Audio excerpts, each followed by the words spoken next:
This is the God, Man and Markets podcast, conversations on faith, culture and the economy. All right, hey Father Brad, hey David, we are going live here with the God, Man and Markets podcast, and the topic of the day is this word that everyone uses, but no one seems to know exactly what it means, and that is globalism. Sometimes it's painted as a boogeyman, sometimes it's held up as an ideal. I think we can trace back to sort of post-World War I, the aspiration of a more globalized and peaceful world. So maybe that's the positive view. But today it seems like globalism has run into some headwinds and it's picked up a few enemies along the way. And so I thought that we might just start our conversation trying to find a working definition of globalism, breaking it down into its political components, economic components, and figure out, how the faith fits into this and what it might tell us about whether globalism is something to be feared and rejected, or if it's something to be embraced and advocated for. So, what do you guys think is really like a working definition for globalism? First of all.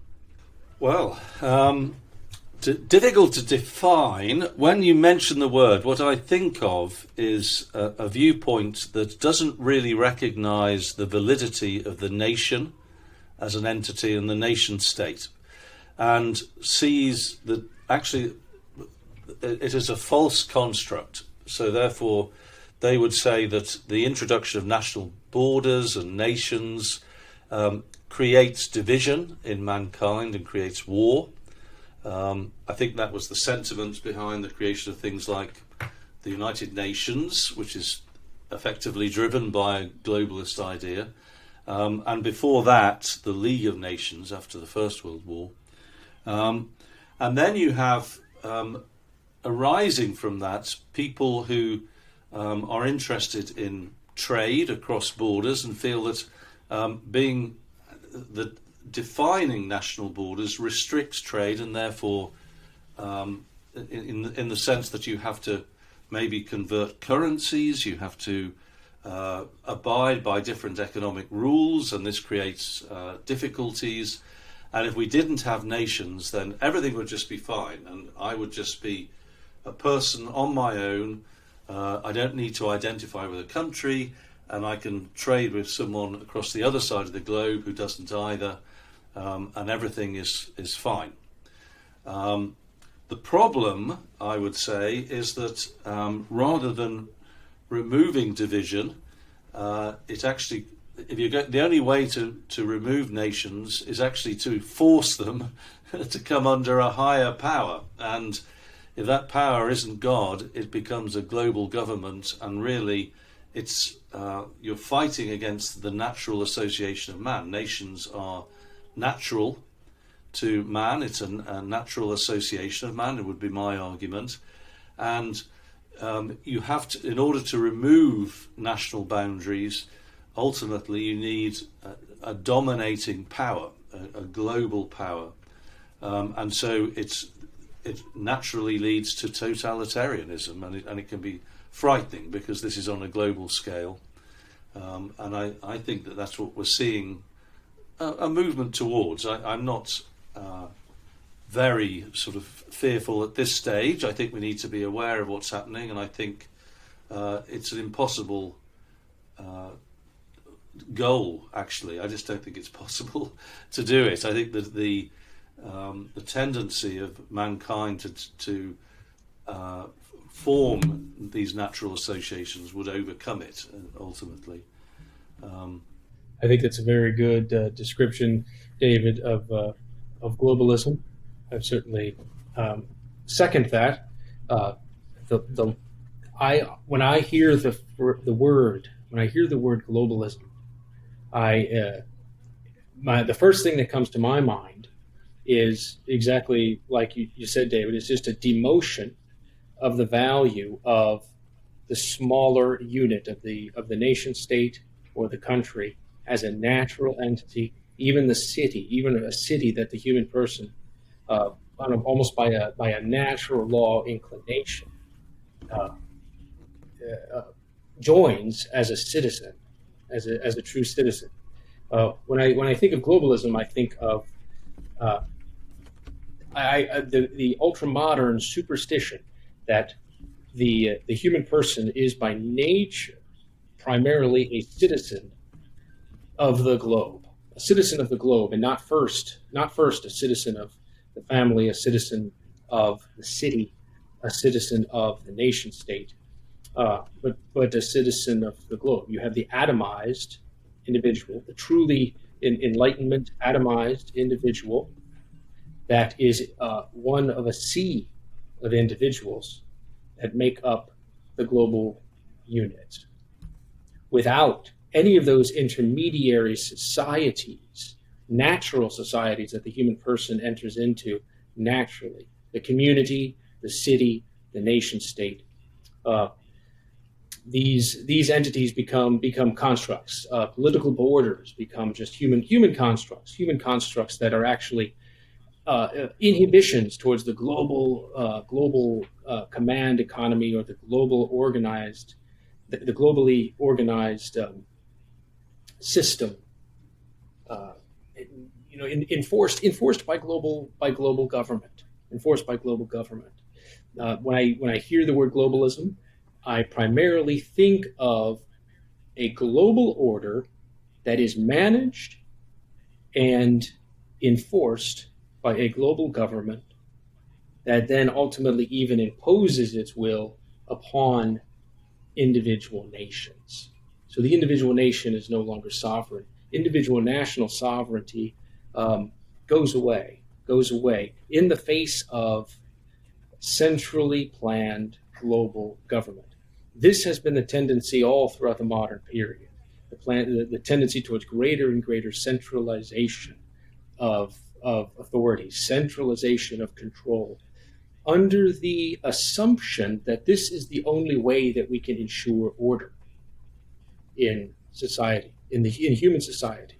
The only way we can ensure order is by centralized command control of that order. So the order is imposed. And then globalism just takes that dynamic and amplifies it to a global scale. So the only way that global order, global peace, global security can be hedged is through one global system of command government, and I think that's a very dangerous idea. It's a very dangerous idea that can lead to disastrous consequences, whether it's tried on the left or on the right. So we can even go further and make that distinction. But that's what I think of when I think of globalism. You have these supranational organizations like the United Nations and the World Bank, which I think you're right that the assumption underlying them is that they're needed to maintain peace and order and treaties, things like that. Maybe that's more pretense than actual, genuine assumption. Maybe underlying it, there's more of some kind of a will to power, or the same thing that whatever it was that drove empires to expand throughout history. And I think we can look at empires as kind of a precursor to globalism in a way, although there's never been an empire that covered every square inch of the planet, for example. There's always been, some sort of regional powers and empires competing with other empires, even if there's one that's maybe the hegemon. And that includes the American Empire, and the British Empire, which have had at various times, right? I mean, what's the old saying, David? The sun never set. Right. But even then, you still had some kind of competition. And for me, I think that the biggest reason to resist one world government or globalism is that we need not just the distinct character provided by each individual country, but also the competition among countries that produces a drive to sort of succeed in a global marketplace, but also in attracting citizens and in being a better place to live. If you have more countries, you have more options for people to choose from. Whereas if you only have one structure, then if the wrong person gets behind the reins, or even if it doesn't matter who you put at the reins, they won't have the same incentives or signals that the individual countries have. These hundreds of separate experiments running simultaneously, where we can see what's working, where we can see what doesn't. So it's kind of an economic principle of competition being applied to the political realm. But let's just focus on economics for a second. And classical liberals, we might say that free trade and whatnot, that this is a good to be upheld. And if you have a supranational organization that can enforce some sort of punishments against the bad actors who would otherwise be putting up barriers to trade, I think even Ludwig von Mises was in favor of some sort of a supranational body that might exist to guarantee things like free trade and peace. So why couldn't we have some sort of limited organization? What's that organization that regulates like fair practices in trade? Is it it's not the United Nations. I think it is the World Trade Organization, Trade Organization. Everyone was talking about that with Brexit. We revert to WTO regulations or something. That was so. Why not a WTO that doesn't have authority over the laws, the domestic laws, but that kind of guarantees that everyone's acting above board in terms of their trade policy?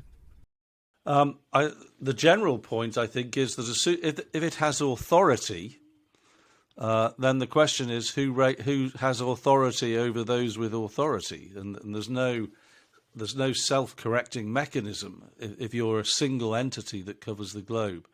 I don't see a problem with nations signing up to agreements that are encapsulated within the World Trade Organization, but nations should be free to enter into them or pull out of them.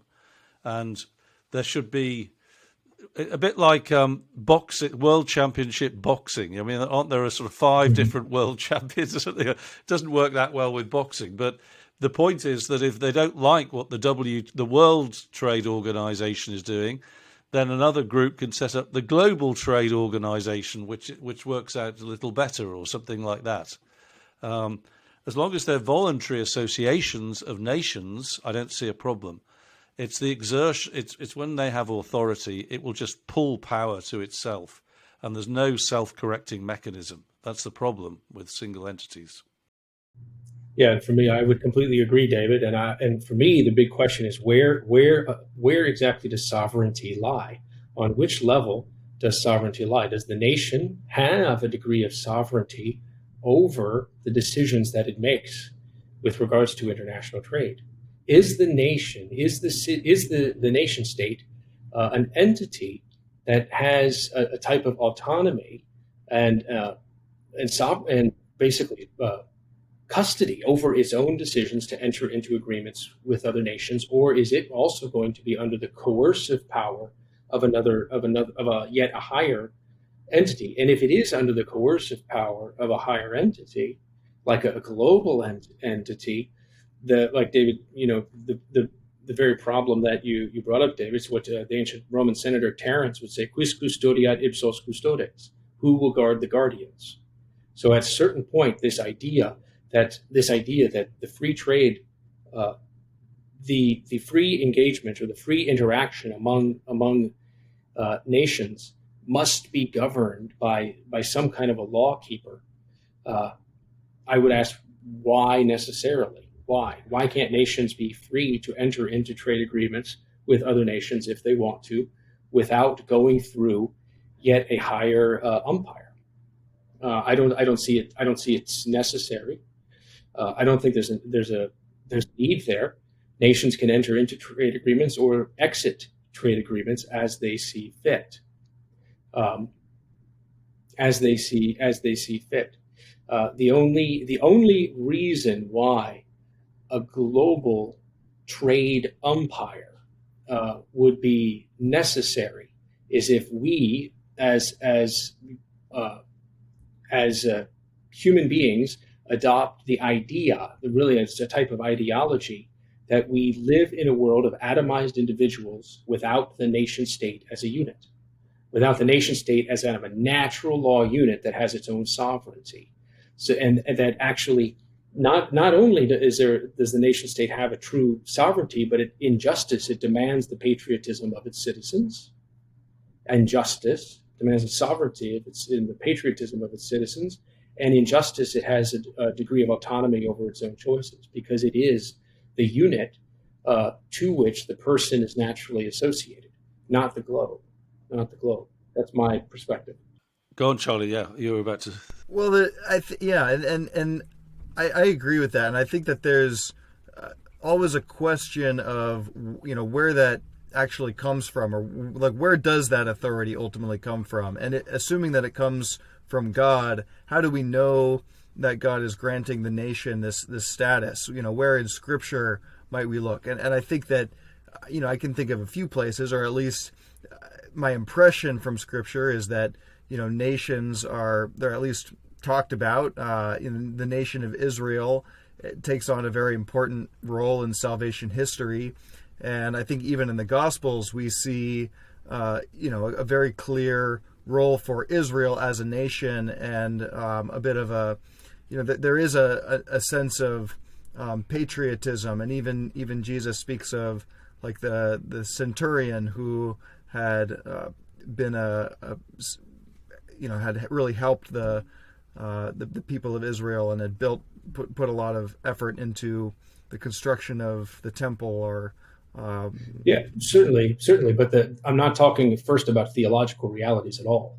The city or the nation state is a natural reality, and it becomes a theological reality first because it's a natural reality. It has to first be a natural reality, a natural association of human beings, before it can even take on theological significance.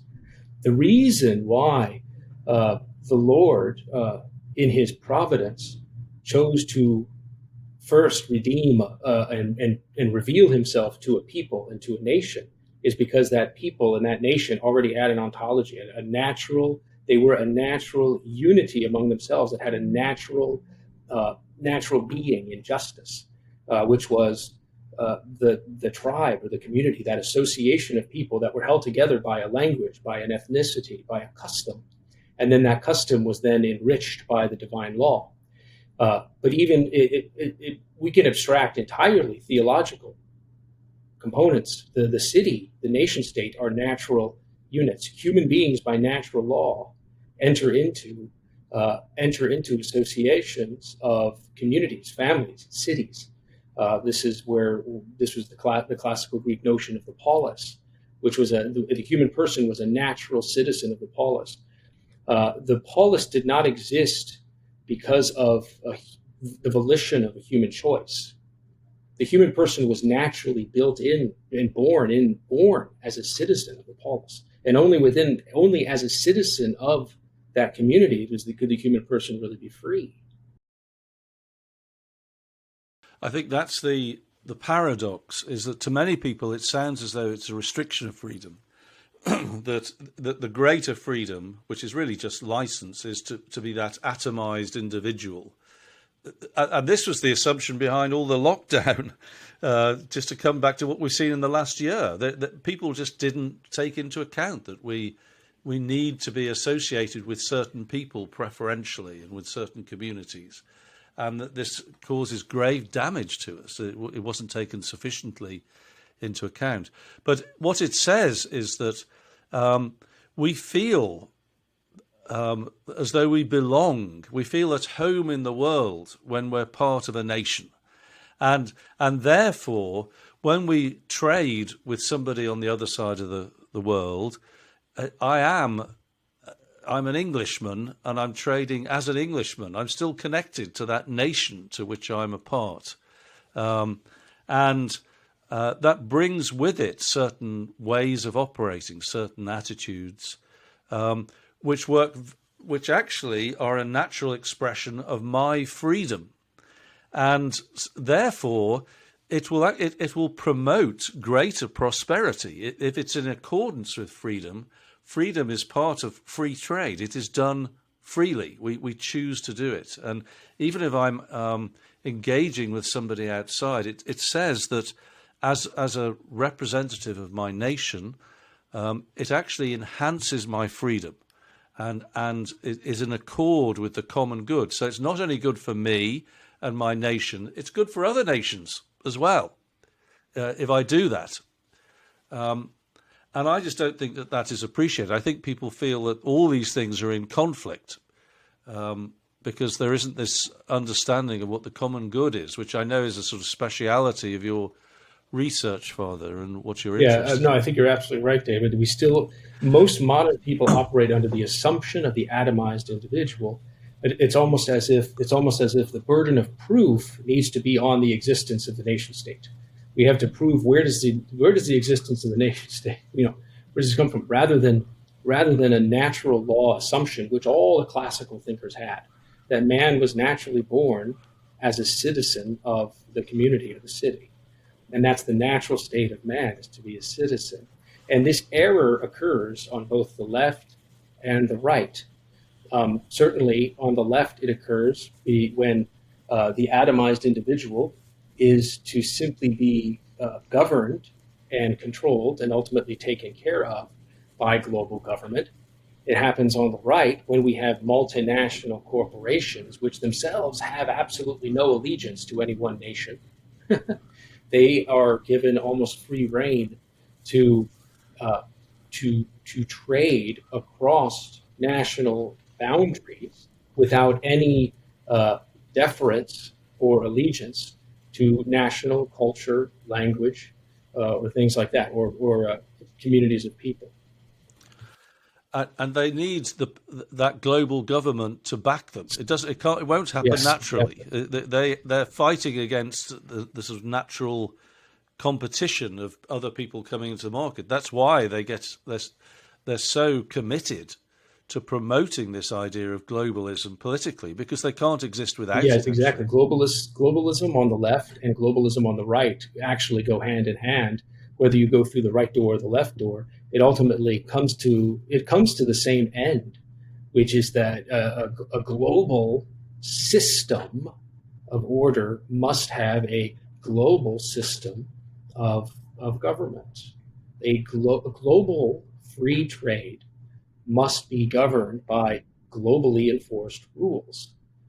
And so they go hand in hand. And this is why even we see in the United States the collusion that takes place between big government and big business all the time. Big business needs big government, and big government loves big business. And the same dynamic between big government and big business is then writ large on a global scale once you just augment to that level. Well, since we've had so much conversation about Ivan Illich, I have to inject him into the conversation here.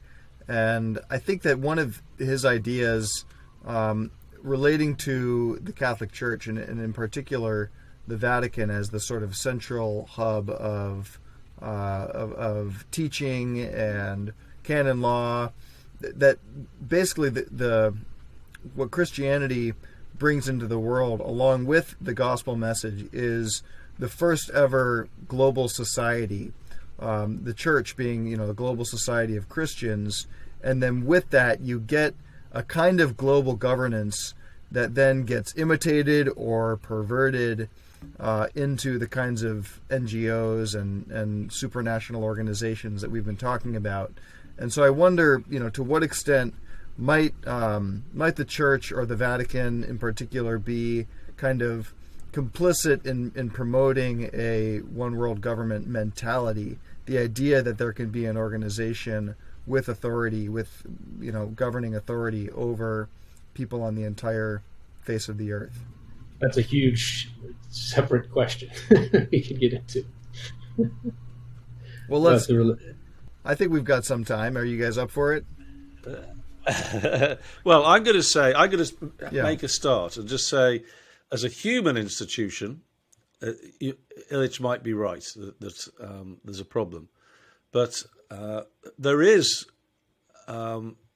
a global power, if you like, to whom all nations should and all people should be looking, and that is God. And so to the degree that the church articulates truth and acts as the mystical body of Christ, then it's appropriate. The problem is he might have a point that the divisions have been blurred. Whether that's the actual pattern for what has occurred politically elsewhere, I'm doubtful about that. I just think this is the natural, this dynamic is part of the fall, if you know what I mean, that ultimately this desire for central authority and control as a security and order, it goes back as far as Plato and Aristotle, or wherever you see descriptions of how society ought to be, this tension is present. And I think it's exaggerated a little bit in Illich. I think when he's focused on the church, he's bringing out certain faults which are true. But I'm sceptical about it being a type for all societies. I think all these things are reflecting a tension that exists within human societies because of the way we are. Charlie, with regards to that question about the relationship between the church now and globalism, I'll say a couple things. First of all, with regards to Illich's comments, I think this is the weakest part of his thinking, actually. I think it's the part that the church, particularly in the early church, up until the Council of Trent, the church is, of course, a global society because we spread the gospel is for all nations, all peoples, all over the world. The church has always practiced in her own governance. She's always practiced a natural subsidiarity, where there have been local churches governed by local bishops that have authority over their local churches, and the church has always encouraged local rights, even liturgical rights, to spring up. Really, the centralized governance of the church that we see in the modern world is a modern invention of the post-Trent era. But also a couple of things that when it comes to nation states and globalism, which is the kind of what we're talking about here, I don't see that they're taking their cue from the church.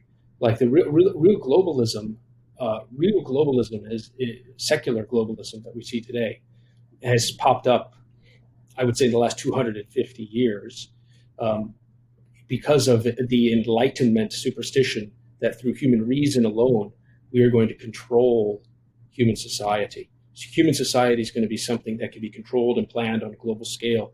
And I don't see Enlightenment seculars taking their cue from the church, actually. And on this, I don't think they're modeling themselves off the church when it comes to globalism. If they are, it's a bad model, first of all, because the church's governance is a supernatural governance, and she has always had temporal authority.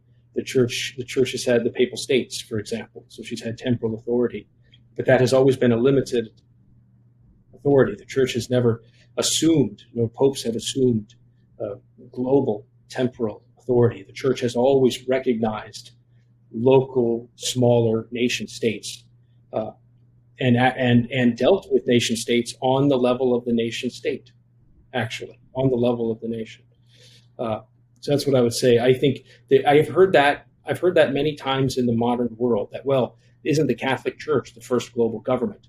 And I think that's just, first of all, very anachronistic, and it's a misunderstanding about the nature of the church's governance in the world.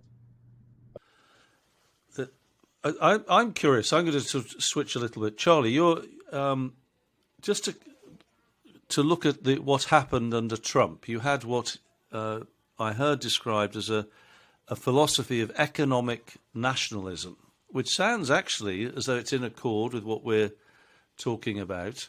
When you saw the policies that were introduced, which a lot of libertarians, for example, would have been against the way he was operating, were you surprised at apparently how successful he was economically, the number of jobs it created, and it didn't seem to go down the path that all the people were warning that would happen? or would it have gone there in the end? How did you view it? I'm curious. Yeah, it's a good question. I think you have to separate the substantial policy reforms that he made in tax code and regulations domestically from what might have been relatively minor changes to international trade. And so let's say he puts tariffs, and he was the tariff man. He didn't like quotas. Reagan used quotas. Trump used tariffs. Tariffs on a handful of goods.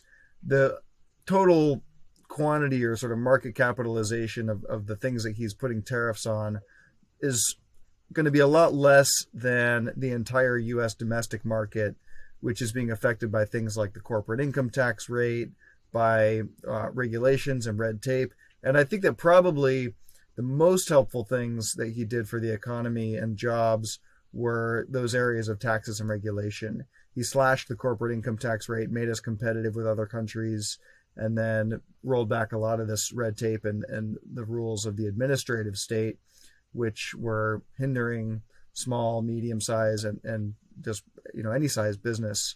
The tariffs, I don't think that they, if he had done more or gone further, if we'd gotten further into the trade war, I don't think that would have necessarily had an immediate effect on jobs.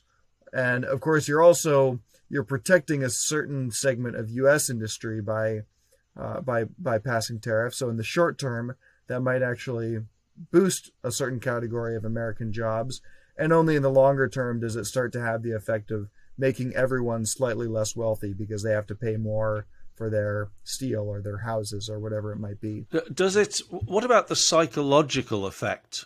I'm going to make this proposition to you that actually, whatever the effect economically, as the economist would look at it, the fact that it's asserting national pride, if you like, for Americans is going to have an effect of binding us together, and that will have a knock-on effect in ways that maybe can't even be predicted. But if we're making the argument that the nation is a natural entity, and the more you bolster this, that it enhances freedom, that perhaps there's a psychological effect there which outweighs the negative economic, even notwithstanding the other positive things that he did.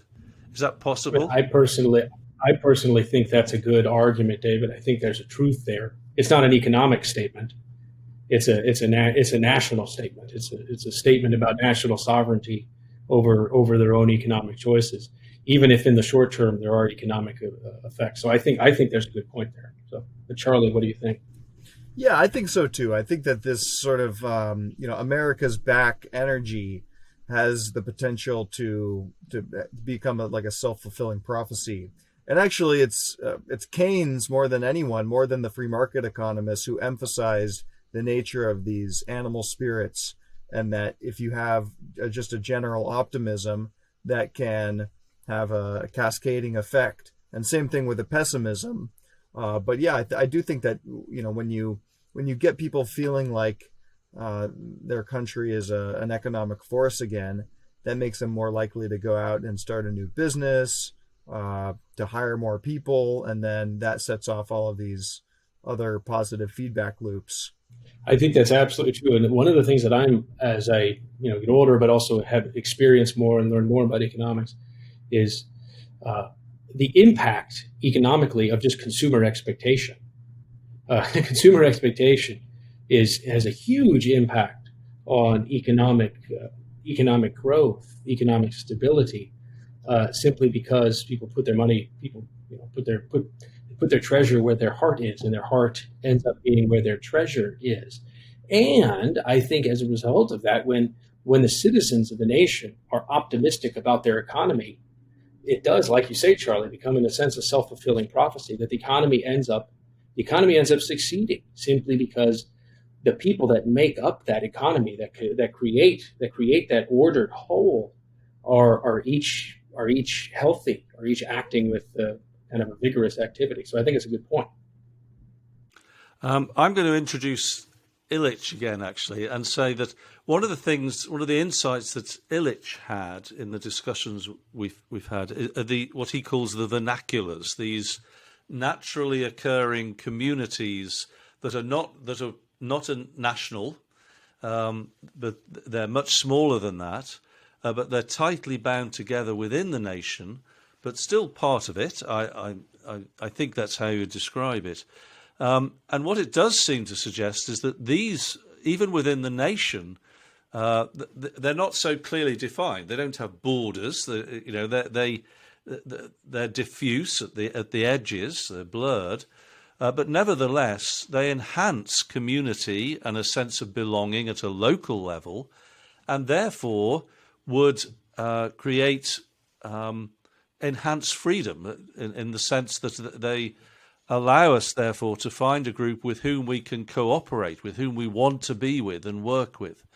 And so I'm thinking, Charlie, of your point about wanting to create a sense of being Californian as well as American, and you don't see any opposition between that. But America, strangely enough, is more set up to do this than Britain, actually. That you have these areas where, well, first of all, you have the states, but also different communities, which might be dissolving in some areas now, but different people come from different nationalities and they tend to congregate together. And rather than seeing that as a problem, it can be a strength within a nation, maybe. Yeah, David, what I think you're talking about, too, is also just the power of free association, which is something de Tocqueville wrote about in his meditations on America, about the power of free association and the the natural inclination of the human person to enter into societies, to enter into and to create societies that have, in a sense, their own type of sovereignty, that they elicit their own sense of loyalty and patriotism almost to the society.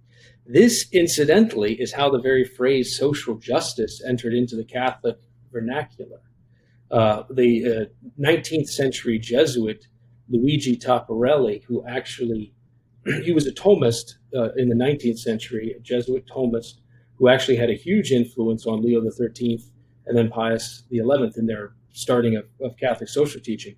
But Luigi Tapparelli actually invented the phrase social justice. But when he invented this phrase social justice, it meant almost entirely the opposite of what we now associate with that phrase social justice. When he talked about justice for social units, this is exactly what he meant. It basically boils down to what we understand now as subsidiarity. Social justice meant justice for societies, justice for those free societies that human beings enter into, justice for the family, recognizing that the society of the family has its own ontology that deserves its own loyalty and that has certain things owed to it by the community. Then you have the society of the state, which is its own entity itself, and it, as its own entity, elicits a certain type of love from its citizens, and then has a certain due that is owed it. And so this is kind of how that phrase social justice enters into the vernacular. Interesting. And how would you say the term is used today? I have a vague sense, but I'm curious to hear what you think. Well, it's good that you have a vague sense because that probably means you understand it. It's a vague term now that is now just basically an empty vessel into which people can pour whatever type of political activism that they want. If they want to clothe a leftist politics with kind of a Catholic veneer, they usually use the phrase social justice, which has been used from everything from Marxist economics to ecological justice, anything. It could all come under the banner of social justice. It's now critical race. It's just turned into a bumper sticker for contemporary political movements, which is very, very far removed from its original use. What seems to be the key word here is the free association of man. That again, there is people might say we're describing cultural diversity, for example, but the tendency is to see these groups, and unless it is driven by freedom, which is really driven by love for our neighbour, not by hatred of some of them, which is really what is being promoted here, then you are, and that can only be done really when it's underpinned by faith in God. All love comes from God. Whether even the atheist who is loving, whether he recognises it or not, is deriving that love from some sort of association with God, I would say, if it's authentically loving. And to the degree that we exclude the component of faith from our thinking, you will unnaturally impose divisions between man, not allow the organic development of natural free associations. And it's again, at the core of this is the key fact that we can't exclude consideration of faith and God from how we view the world, because otherwise you're eliminating love effectively, and it will inevitably end up, the best idea in the world is going to end up in conflict and injustice, however you label it, I would say. Amen. And I think you make a great point, David. And this brings back the theological element. Ultimately, without a notion of God at the center of society, there really can be no true love of the common good without God. And that's a huge topic all its own. But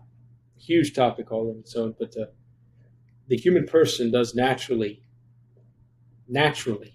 by nature, love the common good, even over their own particular good. But this is an extension of their own love for God, even over themselves. And the common good being really principles. It's not material things like water and air. Am I right? Exactly. This is the mistake that many people make, that water is a common good. No. The fact that every person needs water we're talking about principles to live by. The common good, certainly from a Catholic Thomistic metaphysical understanding, is never a material reality. It's never a divisible reality. It's always a unity of order, which is the order of all society towards itself. And it's that unity that's the good of order of the whole of society, which is a good that diffuses itself to each of the parts without diminution. So that means when the common good can never be lessened by being shared. It's shareable in its very goodness because it's an ordered whole, and it can never be a material reality. So, for example, the rule of law is fundamental component of the common good. The rule of law, the common esprit de corps, the citizenship that all share in common. These are all elements of the common good, and they're truly spiritual realities that can be shared. The common good is never something that can be simply divided and consumed. And for example, and must be sought freely. I'm assuming. Well, it must be sought freely because it's something that it must be sought freely because the human person is a free agent. The human person has a reason and the rational inclination, which is the will. And so any type of good that is sought against human nature, which is against human nature, cannot truly be a promotion of the common good. And so the role of the state, which is commonly described as to protect the common good, is not one of